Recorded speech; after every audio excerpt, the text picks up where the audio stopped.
이 이야기는 작은 아들이 이렇게 말하면서 시작된다. 아버지, 제가 바를 몫의 재산을 주십시오. 유대 문화에서는 아버지가 자녀에게 재산을 나누어 주는 것은 아버지가 돌아가신 후에나 가능한 일이었습니다. 그러니까 작은 아들이 지금 재산을 달라고 요청하는 것은 사실상 아버지, 당신은 이제 저에게 죽은 사람이나 마찬가지입니다. 그래서 지금 당장 재산을 받겠습니다. 라는 의미였습니다. 여러분, 작은 아들을 통해 우리의 모습도 잘 볼 수 있지 않습니까? 우리는 하느님의 축복은 그렇게 많이 받고 싶지만 하느님을 위해 살고 싶은 마음은 그만큼은 없고요.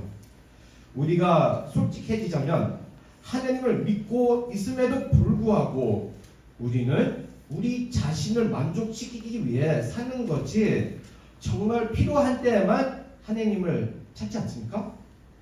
그렇다면 작은 아들은 왜 아버지의 유산을 받고 싶었을까요? 그건 세상을 즐겨야 자신도 만족감을 느낄 수 있을 거라고 생각했기 때문이에요. 비록 아버지 집에서 아버지와 살고 있었지만 아버지의 사랑은 그를 만족시키지 못했습니다. 그래서 작은 아들은 아버지의 사랑이 아닌 아버지의 축복을 더 원했던 거죠. 우리도 솔직히 작은 아들과 다를 바 없는 것 같습니다. 여러분의 삶에 중요한 일이 일어나기 위해 그때 하나님께 진지하게 나아가 기도할 때가 있을 거예요. 아마 지금 여러분의 인생의 가장 중요한 것은 무엇보다 좋은 대학교에 들어가는 것일 거예요.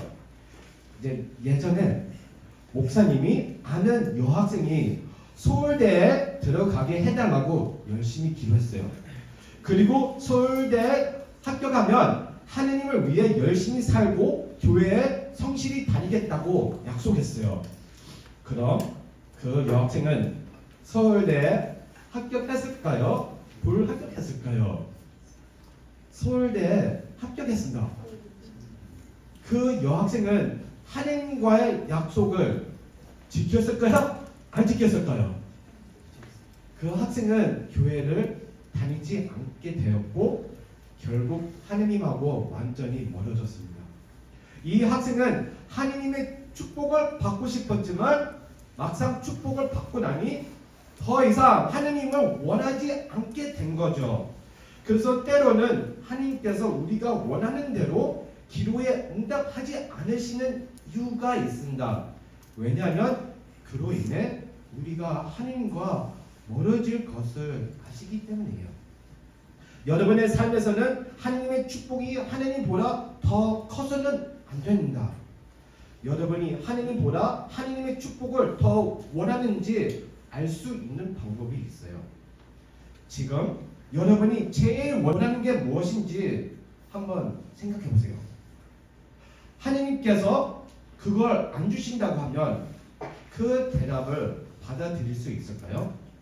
만약 하느님에 대한 사랑이 하느님께서 주시는 것에 의존하고 있다면 여러분은 하느님보다 하느님의 축복을 더 원하는 거죠.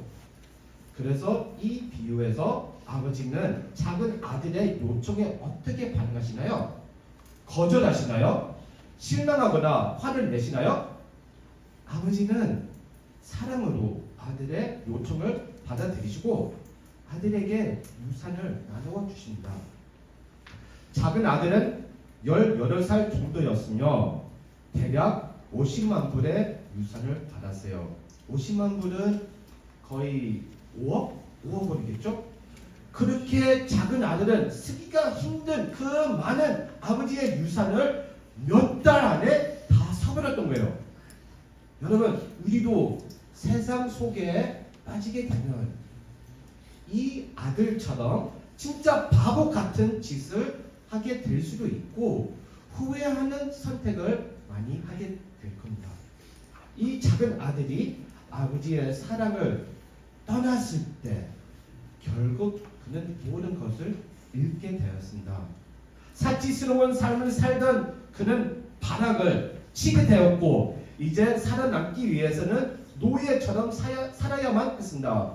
이제 유대인으로서 돼지를 만지는 것은 철저히 금지된 일이었고 하나님께서 이스라엘 백성들에게 돼지를 취급하지 말라고 명령하셨어요. 하지만 그는 너무 절박해서 돼지를 치게 됐습니다. 심지어 너무 배고파서 돼지를 먹는 음식까지 먹고 싶었지만 그마저도 얻지 못하는 상황에 처하게 된 거죠. 이것은 그의 자존심과 이기적인 선택이 그를 얼마나 멀리 그리고 깊은 구렁텅이로 빠지게 했는지 보여줍니다. 이 작은 아들은 유산을 잃었고 자존심을 잃었으며 가장 중요한 것은 아버지의 사랑마저 잃었어요. 그제서야 그는 제정신이 들었습니다. 이 표현은 그가 마침내 겸손해졌다는 의미입니다. 인생에서 가장 큰 보람은 언제나 실패를 통해 얻는 겸손입니다. 하나님은 우리에게 겸손을 경험하게 하시는데 그 이유는 우리를 낙심시키려는 것이 아니라 우리를 성장시키기 위함입니다.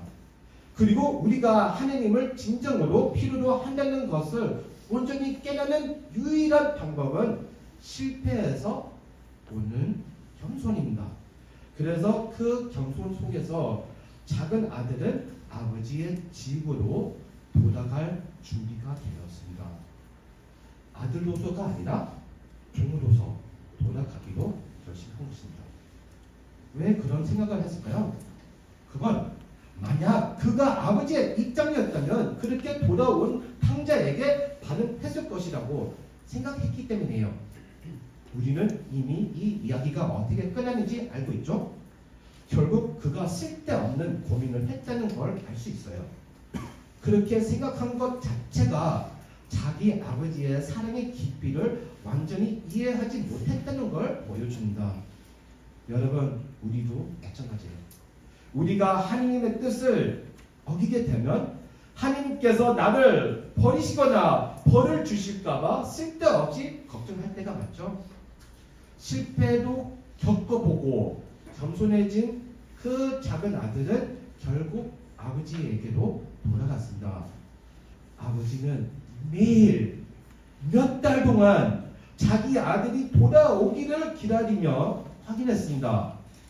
드디어 어느 날 멀리에서 아들이 돌아오는 것을 보고 아버지는 어떻게 반응하셨어요? 번쩍 일어나 자기 아들에게 달려갔습니다. 근데 왜 달려갔을까요? 이 비유에는 사실 네 번째 등장인물이 있습니다. 그 등장인물은 직접적으로 언급되지 않지만 유대인들이라면 누구나 알았을 것입니다. 바로 공동체입니다. 유대 문화에서 만약 아들이 아버지를 부인하고 집을 떠난다면 아버지가 그를 거부할 뿐만 아니라 전체 공동체도 그를 거부했습니다. 그리고 혹시라도 그 탕자가 돌아올까봐 마을 사람들이 매일 지켜봤고 만약 그 아들이 집으로 돌아오려고 하면 그들은 무릎 밖으로 나가 그 탕자에게 달려가 케자자 위식 케자자 세레모니를 진행했습니다. 여러분 따라하세요. 케자자. 유대 전통에서 아들이 아버지를 버리고 집으로 돌아오려고 할 때 공동체는 케자자 세레모니를 진행했습니다. 만약 사람들이 그 탕자가 돌아온 소식을 듣게 되면 그들은 마을에 도달하기도 전에 밖으로 달려나가서 진흙으로 만든 항아리를 들고 그에게 다가갔습니다. 그리고 항아리를 그의 발 앞에 던져 깨뜨렸습니다. 이것은 그가 돌아오는 것이 환영받지 않음을 상징하며 그 탕자가 자기 아버지의 마음과 공동체를 깨뜨리는 것처럼 이제 여호와이신 하나님께서 그에게 똑같이 하시기를 기원하는 저주였습니다. 우리는 당신을 정죄한다.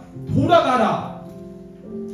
보통 아버지는 공동체가 자식을 저주하는 것을 허락했습니다. 왜냐하면 그 아들의 죄값은 정죄, 거절 그리고 처벌받는 것은 마땅했기 때문입니다. 하지만 마을 사람들은 그 작은 아들이 돌아온다는 소식을 듣게 된다. 그래서 마을 사람들은 포로 항아리를 준비하고 아들에게 달려갈 준비를 합니다.